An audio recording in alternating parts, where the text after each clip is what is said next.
Pernah nggak sih lu kepikiran, kenapa di negeri yang katanya agamis ini, jurang antara si kaya dan si miskin makin hari makin berasa kayak palung laut? Dalam banget men. Gue baru aja lihat di pasar tadi. Ada ibu-ibu yang nimbang beras literan dengan muka pucat. Sementara di layar HP-nya ada berita orang pamer private jet hasil goreng-menggoreng saham. Itulah fenomena tahun 2026. Yang kaya makin jago goreng duit, yang miskin makin pusing cuma buat beli bumbu gorengan. Miris banget. Come on. What? Those are real? You bought those? Right. You must think I'm really stupid. You must think I'm really stupid, baby. Yeah, but it's all good though. Hold up. Why the fuck you lying? Why? Why you always lying? Why?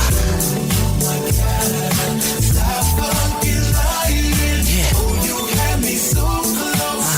Your lies ain't close though. Why the fuck you lying to me?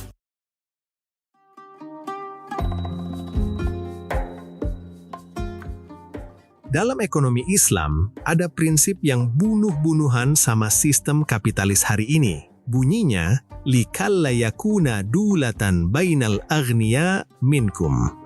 Artinya gini, kalau dalam bahasa bayi, ekonomi Islam itu anti tumpukan. Bayangin, uang itu kayak darah dalam tubuh lu. Kalau darah itu ngalir lancar ke ujung kaki dan tangan, lu sehat. Tapi kalau darah itu berhenti, ngumpul di jantung doang atau di otak doang, apa yang terjadi? Ya stroke cuy, badan lu lumpuh. Nah, negara kita ini lagi stroke ekonomi. Duitnya cuma muter di ring satu. Muter di kalangan elit dan besti-besti pemegang proyek doang. Rakyat di bawah cuma dapat tetesan yang udah kering.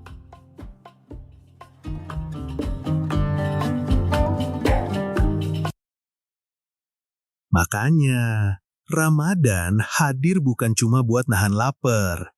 Ramadan itu momen riset. Lu puasa, lu riset pencernaan lu yang udah kotor sama sampah makanan. Dan lewat zakat, lu harusnya riset aliran duit yang macet tadi. Zakat fitrah itu jangan cuma dipandang sebagai ritual setoran beras 2,5 kilo doang biar sah puasanya. Please lah, mikirnya jangan sempit gitu. Di tengah inflasi 2026 yang bikin harga sembako naik tiap jam, zakat itu harusnya jadi instrumen likuiditas. Duit zakat itu harusnya jadi bahan bakar yang bikin pasar-pasar rakyat tetap hidup. Supaya pedagang kecil di gang sebelah lu tetap bisa jualan, supaya abang bakso tetap bisa muter modalnya. Jangan sampai duit itu cuma balik lagi masuk ke kantong retail-retail raksasa yang udah tajir melintir. Ingat, biasa tajir melintir, gokil. Ibadah lu itu nggak bakal sempurna kalau harta lu masih stuck di atas. Kita nggak butuh lebih banyak orang kaya yang cuma pinter nimbun. Kita butuh sistem yang bikin darah ekonomi ini ngalir sampai ke urat nadi rakyat yang paling kecil. Jadi, harta lu masih mau lu biarin muter di situ-situ aja? Atau lu mau jadi bagian dari gerakan yang memecah kemacetan darah ini?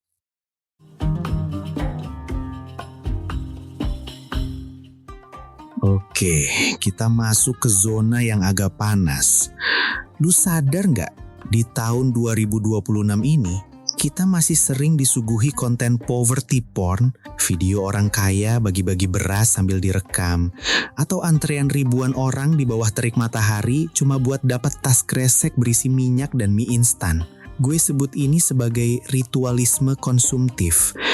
Kita ini kayak lagi ngerasa udah nyembuhin orang sakit kanker cuma dengan ngasih paracetamol. Ya nyerinya hilang sejam, 2 jam. Tapi penyakitnya masih ada di situ, makin ganas, makin menggerogoti. Beras itu habis dalam sehari, men. Mie instan itu cuma bikin kenyang sesaat, tapi ngerusak kesehatan jangka panjang. Besoknya, mereka balik lagi jadi orang miskin.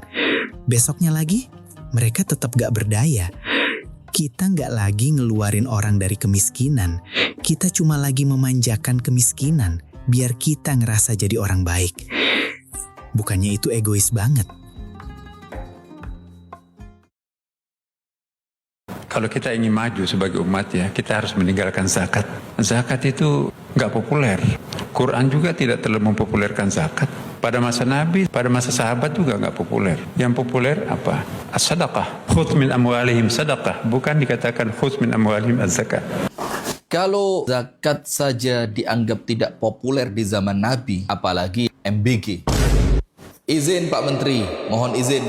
Ayat yang Pak Menteri sebut dalam surah At-Taubah ayat 103, khudh min amwalihim shadaqatan. Kalimat sedekah di dalam ayat ini terjemah secara bebasnya adalah zakat. Dan di dalam kitab tafsir yang dikeluarkan oleh Kemenak pun arti sedekah di situ adalah zakat. Kecuali kalau tafsir sudah diubah. Dan Anda buka kitab tafsir manapun, arti sedekah pada At-Taubah 103 adalah zakat. Zakat itu sendiri, maknanya pun adalah sedekah wajib dengan ketentuan-ketentuan yang telah diatur. Selebihnya, sedekah-sedekah sunnah bisa dilakukan kapanpun, dimanapun, tanpa ada batasan. Antara zakat dan sedekah adalah suatu kesatuan yang tidak bisa dipisahkan satu dengan yang lainnya. Saling melengkapi. Mohon maaf Pak Menteri, tentu Pak Menteri pun faham. Kisah di mana Sayyiduna Abu Bakar As-Siddiq radhiyallahu anhu ketika mengatakan, aku tidak akan tinggalkan orang yang memisahkan antara sholat dengan zakat. Karena waktu itu Rasulullah baru saja wafat, ada sebagian kaum muslimin yang menolak membayar zakat. Dan oleh Abu Bakar diperangi. Dikirim pasukan kepada kaum muslimin yang menolak membayar zakat. Kisah ini adalah kisah yang sangat populer. Apa Pak Menteri tidak takut dengan ucapannya untuk meninggalkan zakat? Padahal zakat itu kan salah satu di antara rukun Islam. Pak Menteri yang terhormat, fahamlah apa konsekuensi dari orang yang meninggalkan salah satu di antara rukun Islam. Salam cinta dari kami untuk Indonesia dan semoga semakin baik. Barakallahu fikum. Gini, gue pakai perumpamaan paling simpel. Bayangin masyarakat kita itu kayak ponsel yang baterainya bocor. Zakat konsumtif, bagi-bagi makanan, itu kayak lu charge HP itu tiap 5 menit. Nyala sebentar, mati lagi. Capek nggak? Nah, zakat produktif atau Qardul Hasan itu tujuannya bukan cuma buat charge baterai, tapi buat ganti mesin. Kita pakai dana zakat mal yang potensinya menurut data terbaru tembus 327 triliun rupiah. Buat apa? Buat modal kerja. Dalam ekonomi Islam, ada prinsip takwiyatul mustada'afin, yang artinya penguatan mereka yang lemah. Caranya, pakai Qardul Hasan. Ini bukan pinjaman bank yang bikin lu dicekik bunga, atau Dracula pinjol yang bakal neror kontak lu kalau telat bayar. Ini adalah pinjaman persaudaraan. Lu dapat modal 5 juta buat jualan nasi uduk. Lu balikin 5 juta tanpa bunga sepeser pun. Kenapa tanpa bunga? Karena tujuannya adalah kemandirian, bukan keuntungan. Bayangin kalau sejuta orang miskin dapat modal ini. Berapa banyak retail raksasa yang bakal ketar-ketir karena pasar rakyat kembali berdenyut. Dari sebelumnya 10 kali lipat. Jadi kalau Anda misalnya keluar zakat, taruhlah misalnya 25 juta ya, Anda dapatkan. Terus 2,5% diambil dari situ. Berapa? 2,25 ya, 2 juta 2,5. Anda keluarkan tuh. Maka Anda pada hakikatnya sedang melipat gandakan harta Anda 10 kali lipat dari sebelumnya. Dia Anda akan dapat dari sini 22,5 juta. Bentuknya bisa macam-macam. Ingat, rezeki itu kan bukan hanya uang. Tadi saya katakan. Ya, bisa jadi proyek baru datang nilainya segitu. Bisa jadi apa lagi? Bisa jadi dijaga kesehatan, nggak sakit selama sebulan. Biasanya cek lab ini itu dan sebagainya, ya kan? Kolesterol macam-macam habisnya segitu. Bulan itu nggak ada apa-apa. Terus Anda berkata, alhamdulillah nih sekarang saya kelihatan sehat, gini-gini, hasilnya positif. Padahal Anda itu dihasilkan lewat zakat, lewat macam-macam.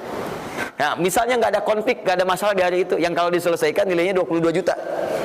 Masa marah dengan istri macam-macam. Mama kenapa sih ma gini. Papa mau damai. S9 Note.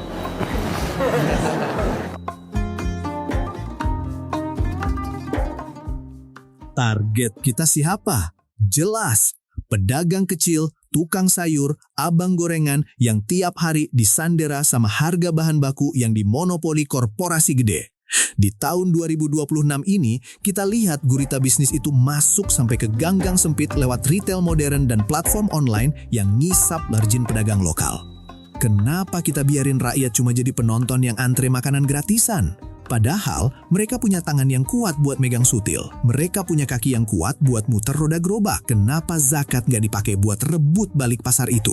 Kasih mereka modal buat beli stok langsung ke petani. Kasih mereka modal buat punya alat masak yang layak. Kasih mereka martabat.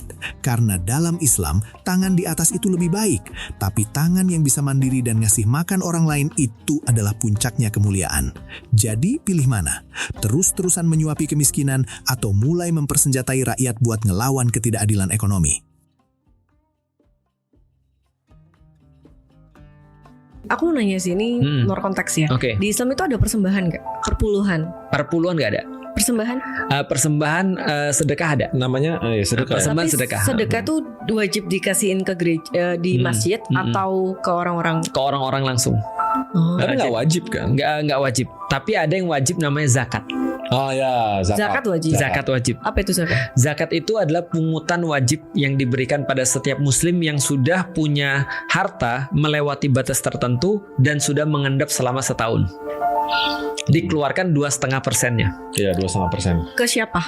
Ke orang-orang yang memerlukan. Di dalam Islam ada 8 kelompok yang memerlukan zakat. Oh. Berarti zakat itu sedekah yang wajib. Sedekah yang wajib. Oh ya, simpel lah gitu. Iya, sedekah yang wajib. 2,5%. 2,5%. Kalau nggak gitu dosa. Kalau nggak dosa. Tapi contoh ya kayak gini ya, Feren kalau Itu saya aturan yang bagus menurut Iya. Kalau Feren misalnya sudah muslim misalnya, tapi gini, nanti aku jelasin. Bayar terus. Ya, nanti aku jelasin. Jadi gini, Feren kalau udah muslim nanti ya, punya harta lebih daripada misalnya nisab namanya, batasnya itu sekitar 20 dinar. 1 dinar 4,25 gram emas. Kalau sekarang 1 gram emas taruh kalau sejuta ya. Berapa sih sekarang 1 gram emas? 1,6 ya. Ya, taruhlah 1 juta taruhlah ya. Andaikan 1 juta, andaikan nanti coba dikonversi. Kalau 1 juta berarti 4,25 gram emas sama seperti 4,25 juta. Ya. Kali 20 itu sekitar 80-an something juta lah. Setahun. 90. Iya. Nah, berarti itu nilai batasnya dan itu sudah mengendap selama setahun. Maka Feren keluarkan 2,5%-nya. Oh, maksudnya 80 juta full Iya. setahun. Udah diapa-apain? Betul, kurangin 2,5%-nya. Untuk siapa? Orang yang memerlukan yang 8 itu. Karena kenapa? Salah satu yang menarik adalah Islam menganggap di dalam ekonomi Islam uang itu kayak darah. Jadi darah tuh nggak boleh ngendep di satu tempat karena nanti jadinya stroke. Harus ngalir terus. Karena itu rumusnya ekonomi juga, harus bergerak uang. Betul, harus bergerak. Uang nggak bergerak, walaupun uangnya sama nih semuanya di dalam satu negara, dan uang nggak bergerak nih, negara itu mati. Nah, Tapi kayak gitu kan jadinya nggak ikhlas nggak sih? Nah, maksudnya? betul. Mau ikhlas mau nggak ikhlas itu tetap harus ditarik. Gampangnya gini, itu adalah itu semacam kayak harga yang harus dibayar kalau kita mau numpuk uang. Kalau uang itu harus kita timbun, keluarkan 2,5%-nya supaya ekonomi itu tetap berjalan. Artinya gini, kalau misalnya kita ikhlas baru dikeluarin, semua orang nggak ada yang ikhlas dong. Masa kalau semua orang nggak ada yang ikhlas nanti ya ekonominya nggak akan jalan. Nah, itu adalah tentang masalah zakat. 12 menit kita ngobrol. Dan sekarang kita sampai di bagian paling sakral, yaitu masjid. Tapi gue nggak mau bahas soal karpet baru atau menara setinggi langit. Gue mau bahas soal fungsi yang sengaja atau nggak sengaja udah kita hilangkan selama berabad-abad. Lu tahu nggak? Di zaman Rasulullah, masjid itu bukan cuma tempat buat dahi nempel ke sajadah. Masjid itu adalah markas komando. Itu adalah bank sentralnya umat. Semua urusan strategis, dari strategi perang sampai strategi ngelawan kelaparan, diputusin di situ. Dulu, nggak ada ceritanya jamaah masjid kelaparan, sementara saldo kas masjid numpuk ratusan juta di bank konvensional. Masjid itu pusat peradaban, men. Pusat sirkulasi darah ekonomi yang kita bahas tadi. Tapi lihat sekarang, masjid kita kayak raksasa yang lagi tidur. Gagah di luar, tapi lumpuh di dalam. Bukannya itu ironis banget ya? Dana zakat buat program makan gratis. Guys, ada ide menarik tapi kontroversial dari Ketua DPD RI Sultan Najamuddin. Dia usul gimana kalau dana zakat dipakai buat program makan bergizi gratis. Masalahnya, MUI bilang dana zakat itu cuma boleh dipakai buat golongan fakir miskin. Kalau mau bikin program besar yang melibatkan semua anak, lebih cocok pakai dana infak atau sedekah yang aturannya lebih fleksibel. Najamuddin bilang ini baru wacana kok, tapi menarik banget kan? Kalau menurut kalian ide ini bakal efektif nggak ya buat meningkatkan gizi masyarakat? Tulis pendapat kalian di kolom komentar. Menteri Agama Nasaruddin Umar tegaskan zakat tak boleh untuk program MBG. Menteri Agama Republik Indonesia Nasaruddin Umar menegaskan bahwa dana zakat tidak boleh digunakan untuk program makan bergizi gratis. Penegasan ini disampaikan pada Rabu 25 Februari 2026 di Jakarta. Zakat itu tidak boleh dimanfaatkan di luar asnafnya. Siapa asnaf yang 8 asnaf itu? Misalnya innama sadaqatu lil fuqara, itu hanya untuk fakir miskin wal masakin, ya kan? Kemudian ada fisabilillah, kemudian juga ada orang yang mualaf. Menurut Nasaruddin, zakat merupakan ibadah wajib umat Islam yang penyalurannya telah diatur secara tegas dalam syariat yang merujuk pada Quran Surat At-Taubah ayat 60. Karena itu, dana zakat hanya boleh diberikan kepada 8 golongan penerima atau yang dikenal sebagai asnaf. 8 kelompok tersebut meliputi fakir miskin, amil, mualaf, rikob, garimin, filsabilah, serta ibnu sabil. Di luar kelompok ini, penyaluran zakat dinilai tidak sesuai ketentuan. Aturan ini juga diperkuat oleh Undang-Undang Nomor 23 Tahun 2011 tentang pengelolaan zakat yang mewajibkan distribusi zakat dilakukan secara tepat sasaran kepada para mustahik. Penegasan tersebut disampaikan untuk menepis disinformasi yang sudah tersebar. Meanwhile, do you ever look at someone and wonder what is going on inside their head? Saya sih melihat ada DNA dari negara kita, DNA dari masyarakat Indonesia itu kan dermawan, gotong royong. Nah, kenapa enggak ini justru kita manfaatkan juga? Contoh, ya, bagaimana kita menstimulus agar masyarakat umum pun terlibat di program makan gizi gratis ini. Di antaranya adalah saya kemarin juga berpikir kenapa enggak ya zakat kita yang luar biasa besarnya juga kita mau libatkan ke sana. Itu salah satu contoh. What the fuck? Sekarang kita udah di tahun 2026. Teknologinya pun udah sampai ke Mars. Masa pengelolaan masjid masih pakai papan tulis kapur doang buat pamer saldo? Please lah. Di tahun ini, masjid harus makin canggih. Masjid jangan cuma pamer saldo di papan tulis, tapi harus punya database kesejahteraan. Kita butuh data yang akurat. Siapa jamaah yang mau bangkrut? Siapa yang butuh gerobak? Siapa yang anak sekolahnya nunggak SPP? Siapa pedagang takjil yang lagi dijepit tengkulak? Kasih mereka kail, bukan cuma ikan mati yang udah bau amis. Kalau masjid punya data, zakat mal yang kita kumpulin itu bisa langsung dikonversi jadi alat produksi. Lu nggak butuh nunggu bantuan pemerintah yang penuh drama birokrasi kalau masjid di lingkungan lu udah berfungsi jadi Islamic Microbank. Kita nggak butuh pencitraan bagi-bagi beras kalau kita bisa kasih mereka modal buat beli berasnya sendiri. Dan ini bagian yang paling bikin merinding. Supply Chain Control. Bayangin kalau masjid-masjid di satu kelurahan kompak. Mereka kolektif beli minyak goreng, tepung, beras langsung dari petani atau produsen utama. Lu potong itu tengkulak-tengkulak rakus yang suka mainin harga. Distribusiin barang itu ke jamaah yang jualan dengan harga modal atau lewat dana zakat. Ini baru namanya kedaulatan pangan. Kita potong jalur mafia pakai kekuatan doa dan dana umat. Ini bukan mimpi siang bolong, men. Lihatlah, Masjid Jogokarian yang di Yogyakarta. Mereka udah buktiin. Saldo kas harus 0 tiap akhir bulan karena duitnya harus muter buat rakyat. Ada juga gerakan di Bandung dan Jakarta, di mana masjid punya koperasi yang bisa hajar harga pasar. Di sanalah pedagang kecil nggak pusing mikirin modal karena masjid ada di belakang mereka. Mereka efektif karena mereka mengembalikan fungsi masjid jadi jantung, bukan cuma hiasan. sekarang banyak imam masjid, tapi masjid tidak memikirkan kesejahteraan imam.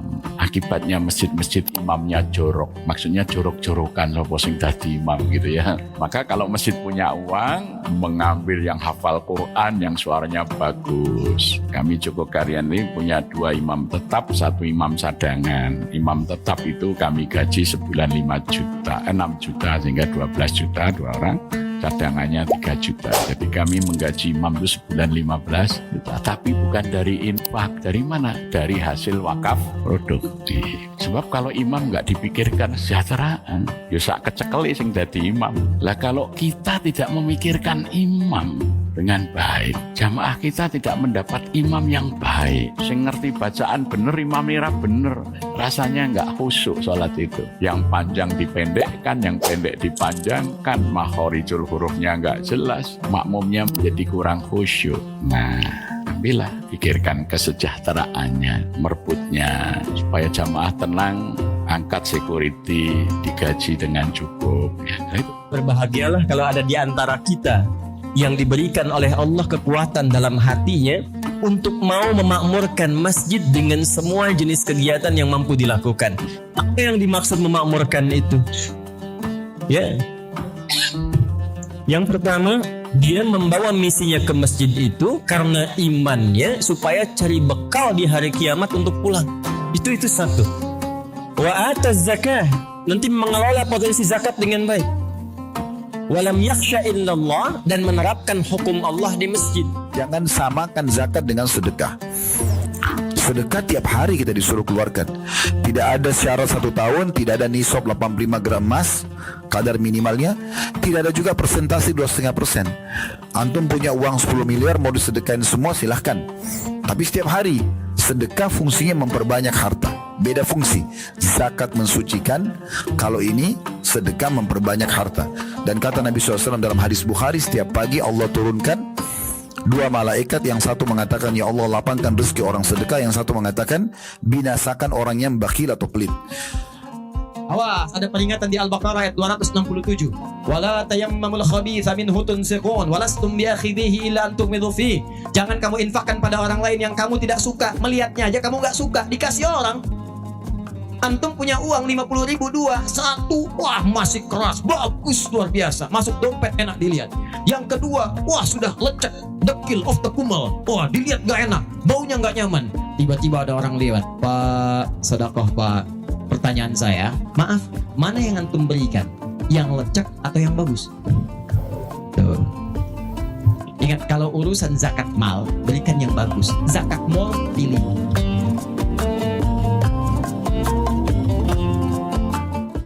Akhirnya, semua argumen ini bakal balik lagi ke satu titik. Lu dan gue. Mau sampai kapan kita biarin masjid cuma jadi museum sejarah? Tempat kita cuma buat bernostalgia soal kejayaan Islam masa lalu, sementara di depannya, masa depan umat lagi sekarat. Di bulan Ramadan tahun 2026 ini, sudah saatnya kita bangunin raksasa yang lagi tidur itu.